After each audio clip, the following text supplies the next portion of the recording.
Some good ass weed. This is Beat Storm Music.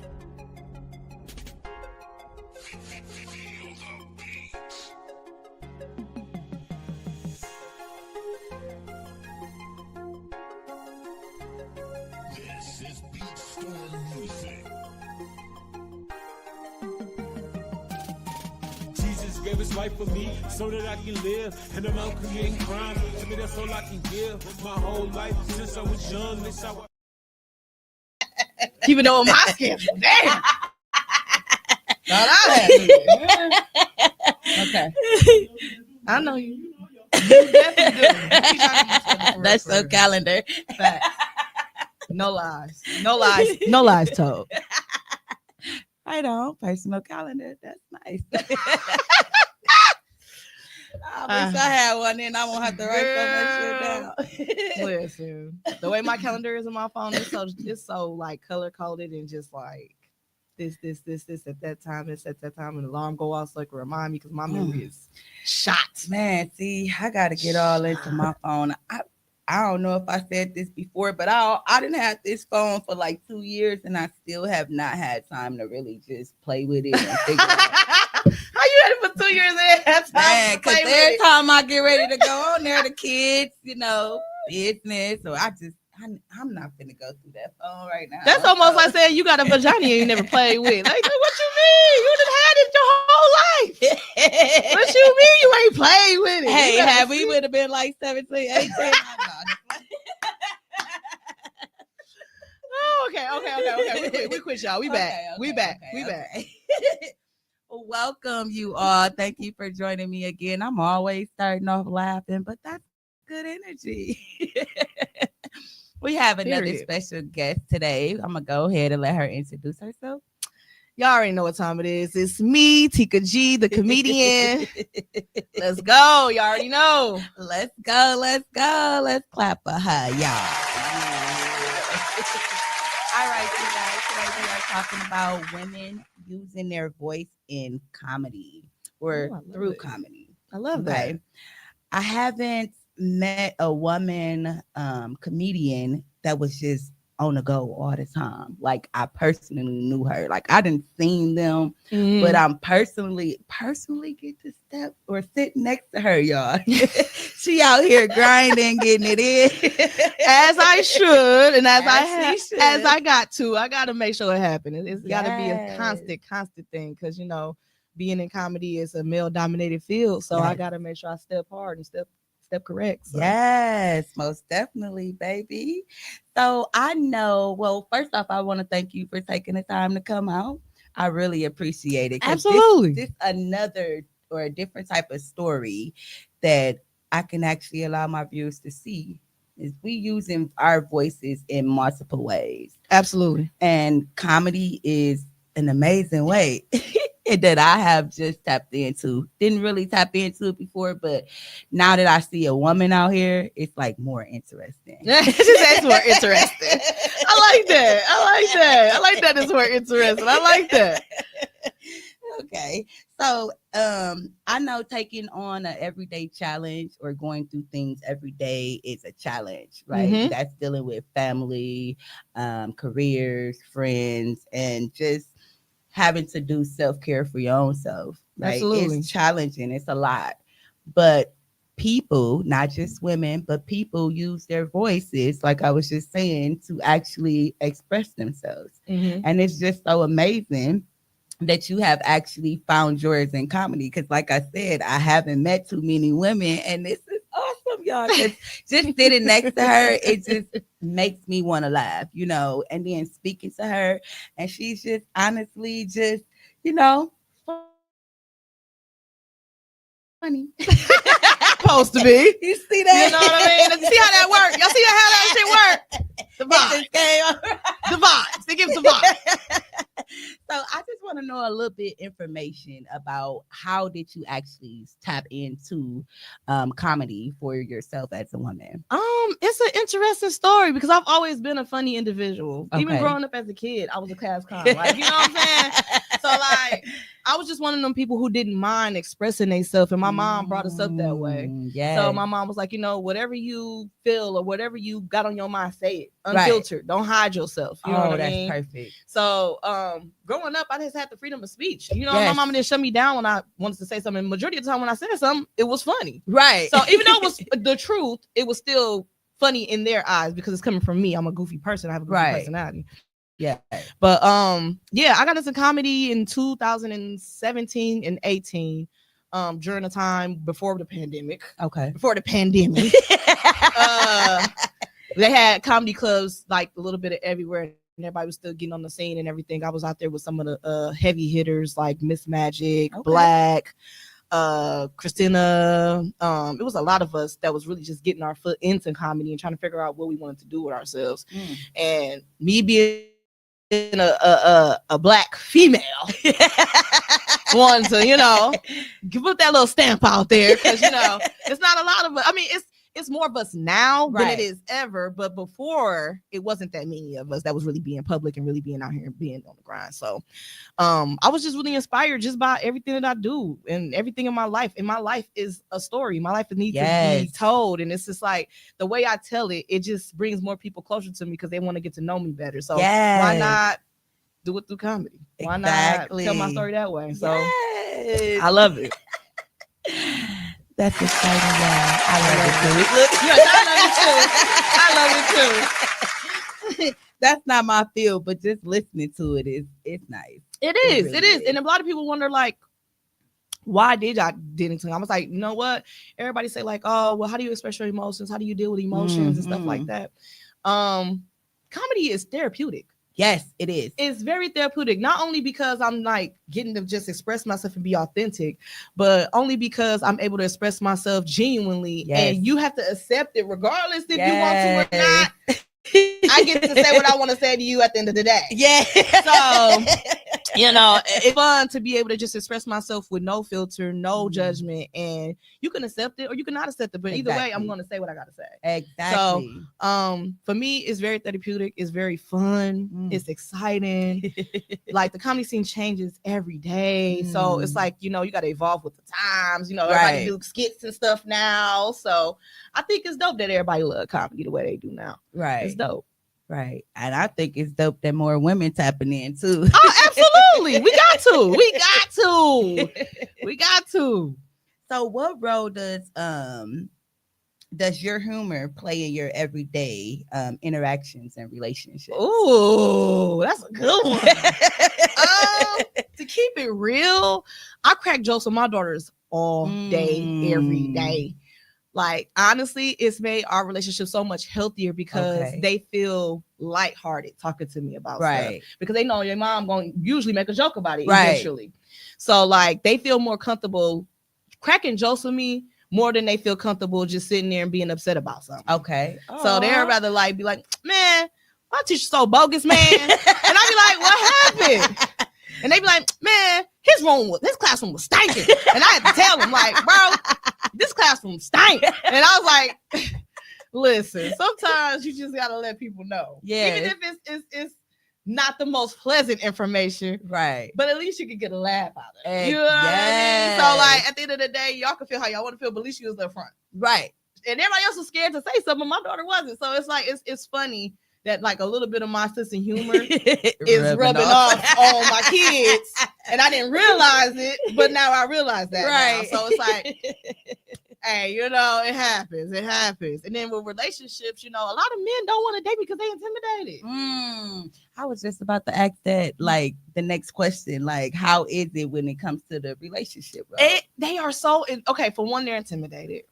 And for two, they think I'm going to talk about them if the sex is bad.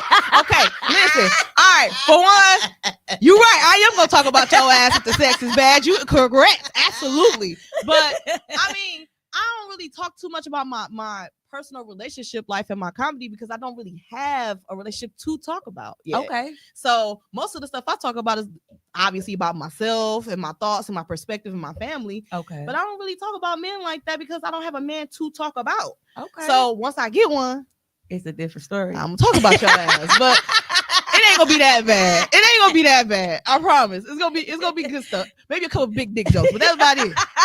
It's gonna come out of all love. That's it. I hope it's a couple big dick jokes. I hope. In Jesus' name. Amen. So why you have to put that I hope in there? Because he know. Because he know. He know.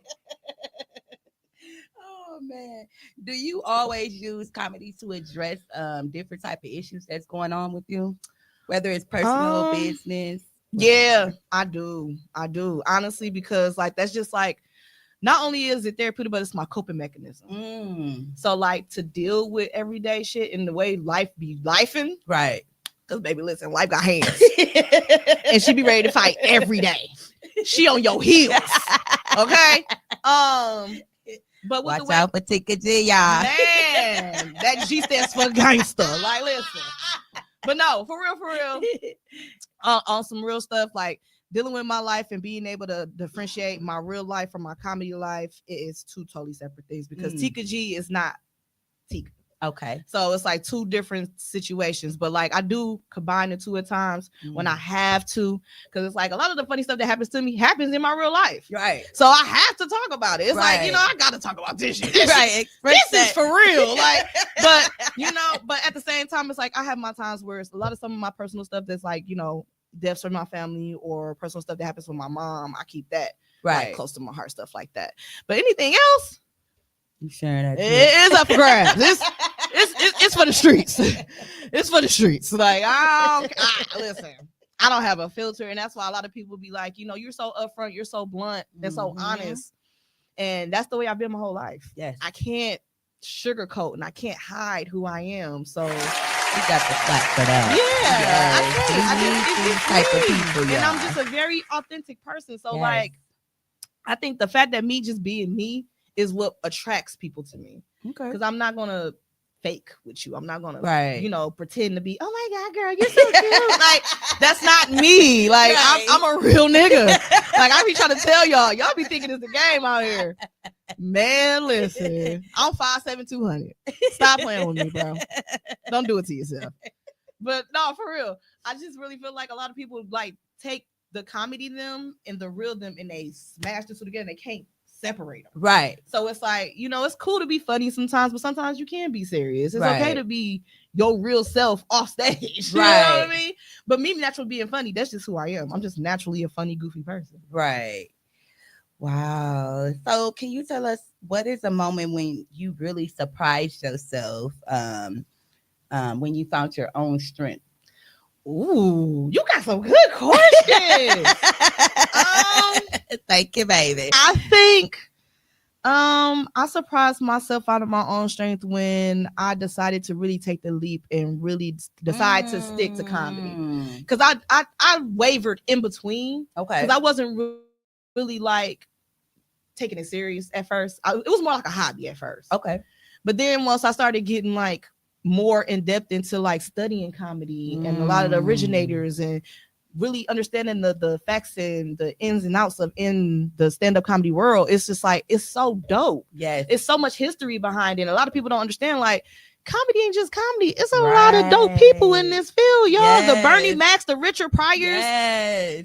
Jamie Foxx special. I know y'all just saw that. So like, these are some really amazing people who originated this stand-up thing for us to really be able out here to do this and be able to really take it serious and really bring joy back to the world. So it's like, it's so dope to be able to be a part of that history. Yes. You know what I'm saying? So like, for me to be in it, I'm like, shit. Hey, listen, y'all gonna see me one way or another. His face, you gonna keep hearing his name, you gonna keep seeing these flyers. Right. So I mean, like, really though, for real, I really am happy that like I decided to just, really use my voice to be able to open it up that floor just to show other Black females who want to do it. Like, it's okay, you can do it. Like, if I do not know, you can do it. Right. Girl, come on, bring your ass. So, so I'm just happy to be able to like open that door for other females to not be afraid to make that leap. You know what I mean? Right. So I love it. I love it. Y'all hear that? She's opened up the door for y'all. So take that leap. Period. If you fall, I'm gonna catch you. I got big arms. I got you. Like Tika G got you.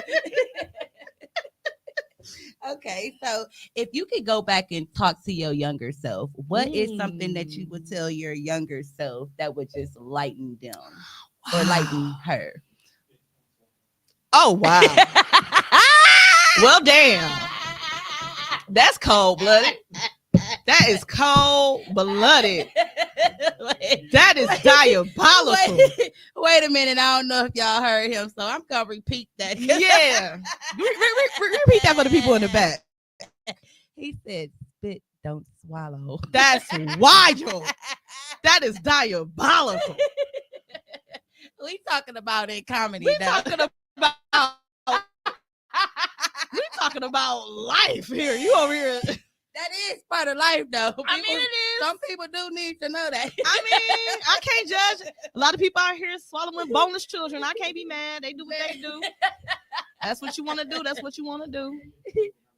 I'm dead. I can't. Be a strudel, not a Twinkie. I'm dead. Okay, what was the question? Repeat that for me. If you could go back and tell your younger self something to lighten her load, just to get out here and do this, what would it be? I think it would be to stay inspired. Never give up. Yes. And last but not least, just to stay you. Don't change it for nobody. Don't have to be something else to fit in with the crowd. Ooh. Be the damn rectangle with the squares. I don't know whatever else you want to do. Just be who you are, because it's so much better to see something authentic than another copy of another copy of another copy. I'm so over it. Yes. So yeah, I just feel like, baby. Yeah, I just feel like a lot of people so afraid to be them because they see so much stuff on social media that they want to be like this person, want to be like that person. Like, be you. You will win so much more being you. Like, so I think that's what I would tell my younger self, because I think that's one of the things that I kind of like faltered with when I was a kid. Like, I was always like the nerd or the quiet girl, right? Or, you know, like I'm like, that ain't me. Oh, now she out here. That ain't me. Yeah. Right? I'm like, I'm a real nigga. Look, you telling me you was quiet. I don't believe it. No, that was when I was trying to fit in. I would try to fit in with the quiet girls. I would try to fit in with the nerd girls. And then I'm like, no, that's neither one of those is me. Right. I'm loud. I'm Tika G. I'm in your face. Like, what? What you want to do? Like, but no, I really enjoy, you know, like I said, I enjoy being me. I enjoy the things that I do. And I love being able to be in comedy and bring this to the world, because a lot of people can't do what I do. Yes. So that's why I love it. Yes. When did you step into comedy on the scene? What was it like? Or was it the time in your life that you actually needed to, or you just was like, I want to do this, I'm getting out here? Funny story. Okay. So I'm out with my homegirls. We all faded. Now, we had an open mic because that was our routine. It was like our tradition. Our girls would get together on Wednesday nights. We'd go for wine night, comedy night. And they'll have like, you know, specials on wine and stuff like that. And then we'll go to the club. So it was this comedy club we used to go to. And it was open mic all the time. And my homegirl signed me up. Now, mind you, we lit as a Christmas tree, y'all. All right. All the lights was off. Okay. So we in there kicking it, we drinking, having a good time. Yeah, girl, this is so much fun. The hosts get up there, they announce the names. They like, we got a Tika in here. I'm like, my drunk ass. I'm like, it's a girl here with my name. They like, no, they calling you, fool. I'm like, oh shit. Now, hell saw me up. Right. Get up stage. And, you know, I talked about my life. I talked about the things that bother me. I talked about relationships. I talked about my kids. And it was like the people related. Right. And I was shocked that they was relating to everything that I was talking about. So it was like, it was just so dope to see strangers like really tap into like, oh, that's dope. I deal with that bullshit too. Like, so it was so dope. And then like the fact that I was able to do that and it got such a good feedback, I was like, I think I like this. I think this is what I need to do. I think I need to do this. So ever since then, I started going routinely every Wednesday, practicing on more routines, practicing on more jokes, and then from there, I was in it. I was in it and couldn't let go. Yeah, man. It was dope. Man. So your friends can put you on the spot. They put me on the spot. I was lit. But you what? But do you think it was a good thing you was lit? If you wasn't lit, would you had to still went up there? Yeah, absolutely. Oh, okay. Absolutely. But I think the me being lit part made me more looser about everything I talked about because I didn't give a damn. Right. I was like, look. I was like, listen here. I said to the fellas, if you gonna play with a girl vagina, please don't be doing this shit here. We are not a motherfucking CD player. We ain't a record player. What is this? I don't know what this is. Can you stop it? I am not a scratch off ticket. Stop. So that was one of my, I would never forget that. That was one of my very first jokes I ever told. And it got some of the biggest laughs. And it was just like, y'all think this shit really funny? This is my life. Like, this is the shit I deal with. So from there on out, I just was like, you know what? I'm just gonna be real. I'm gonna be honest. And if the people love it, they love it. They don't, hey, that's cool. But like I said, comedy is comedy. You got to take it with a grain of salt. Like some days you're gonna be good, sometimes you're gonna right. So work it out. Right. That's with anything. Yeah. Yeah, you gotta work it out. You is not gonna be funny all the time. Some days you might be, nigga, that ain't funny. But it's all a part of the process. So I love it. Give or take. I won't change nothing. Yes. Beautiful, beautiful. What is something hilarious that another woman said to you that really caught your eye? I don't know if anybody remembers this, but there's another amazing comedian on the Milwaukee scene. Her name is Miss Cuts. Okay. And she goes by the name of Ruth. She is so freaking hilarious. She's so bro. The funniest thing she ever said, bro. She said every time she go out, she said, you got to know that you're going to be in Milwaukee because the potholes, you will hit a pothole so hard. She said she hit a pothole so hard one time her titty smacked her in the face and her belt came loose. And her glasses flew to the side of the window. I said, oh, damn. And I'm like, that's some real shit. Oh my gosh. That is some real shit. And it's like, I can't not laugh because that's true. Right. You know you in Milwaukee when you memorize the potholes. Yes, that is definitely when you memorize the potholes on your street, right. You know shit is real. Like, that is real. Like, I'm like, listen, I've been in Milwaukee my whole life. All I know is they keep filling them holes with them Oreo crumbs. And that shit ain't getting no better. A couple months or a year, next summer or something. It's right. Over it's still not filled. What is y'all filling it with? Oreos? What is y'all doing? Like, it's not working. Stop. Fix it, Jesus. But yeah. What's the lesson that you've learned from your previous failures within comedy?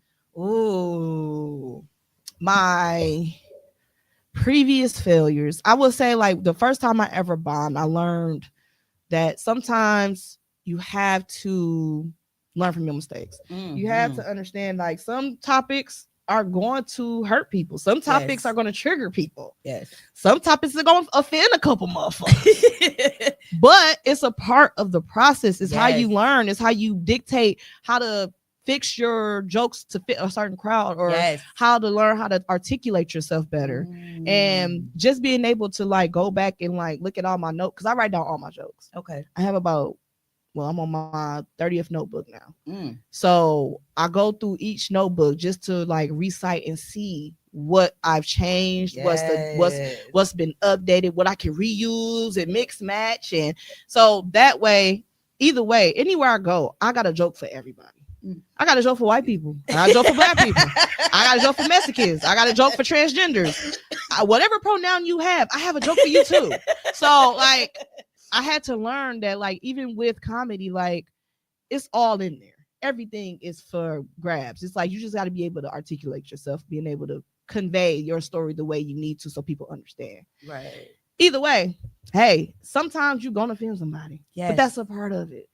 And that's kind of going into the next questions, because that's like challenging to It is. kind of figure out, or kind of put some of your stuff just to kind of match your crowd, or make sure that, you know, you keeping the crowd engaged as far as the jokes that are funny. Absolutely. But it's not offensive, and people just really like, oh no, I want to cry. Right. Like, that was not funny, girl. Exactly. But, exactly.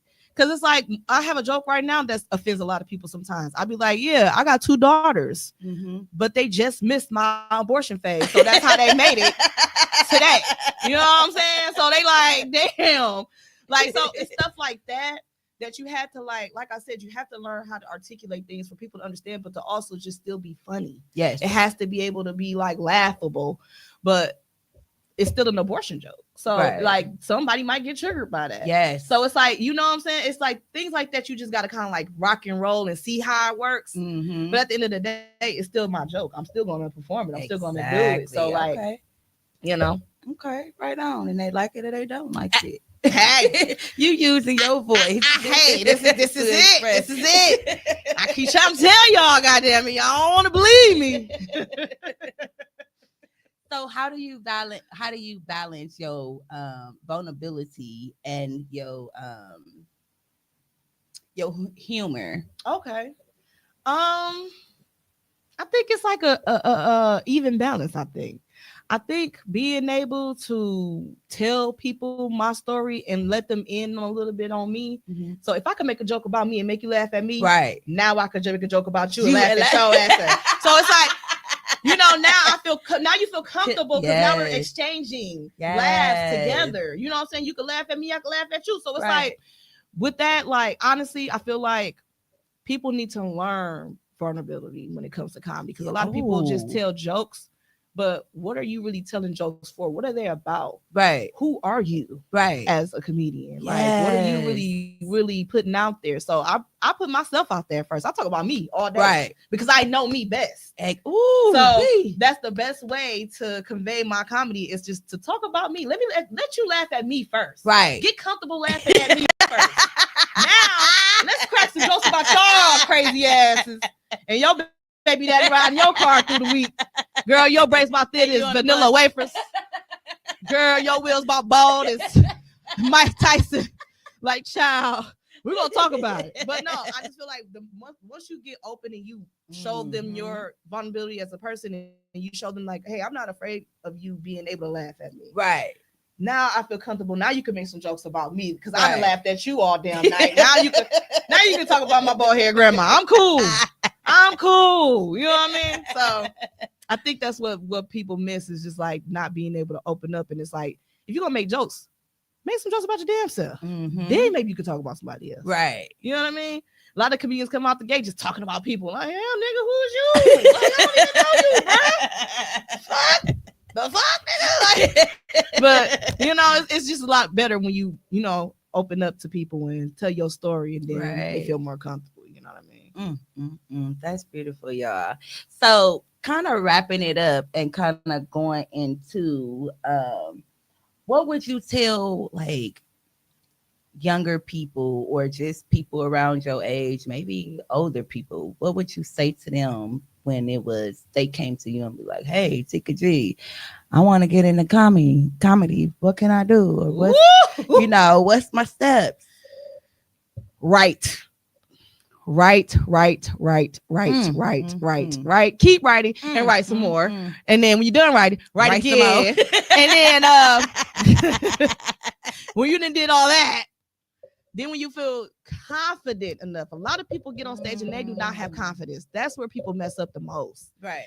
You have to be confident in yourself, because if you don't believe you, how the hell somebody else supposed to believe you? So you got to believe in yourself first. Once you find your confidence and you feel like you're ready to step on that stage, go to every open mic you can find. I don't care if it's on the south side, east side, south side, west side, whatever you want to do. Get to them open mics and practice. That's the only way you're going to be able to find what works and what doesn't work. Right. What's going to be good for you, what's going to be bad for you. Right. What's going to make the crowd laugh, what's going to make the crowd go, oh, like, you know what I mean? So Right. it's a like a give and take situation, because at the end of the day, if you really want to do this, it's gonna be tough. Comedy is not easy. It is not easy to make people understand your sense of humor. You have to be able to really do this and write it out and plan it out. So yeah, open mics, write some more, and just keep going. And then once you do get fully into it, over time it's just gonna be better. You're gonna get it so perfected to the point where you will have so many jokes memorized that you could go anywhere. Right. You know what I mean? You'll just have it in your Rolodex ready for whatever crowd you come across.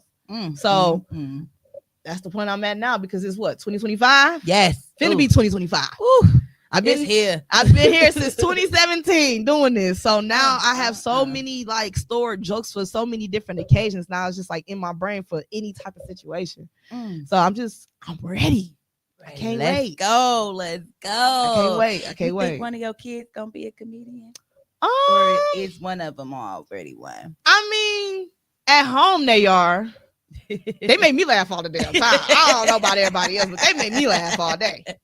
But I think they're just like that. Like I said, they're naturally funny, like how I was. I don't think they would necessarily get into comedy, but I do know, like, my daughter, she's very social, so she's into the arts. Okay. And then my youngest, she's into like video games and whatnot, so she'll probably do like Twitch or something. Right. But like doing comedy, they probably gonna leave that up to me, because they don't want to say no. That nasty stuff. Hey, mom, you be saying nasty stuff. Like, it ain't none of your business. Ain't none of your business.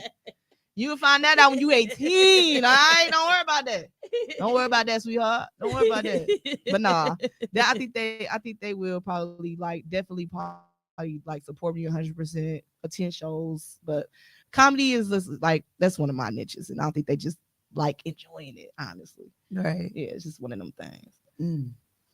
So when it comes to like, what have been like the most challenging when it comes to you as far as a woman and comedian, as far with your friends or just other men? Like, what has been the biggest challenge for you?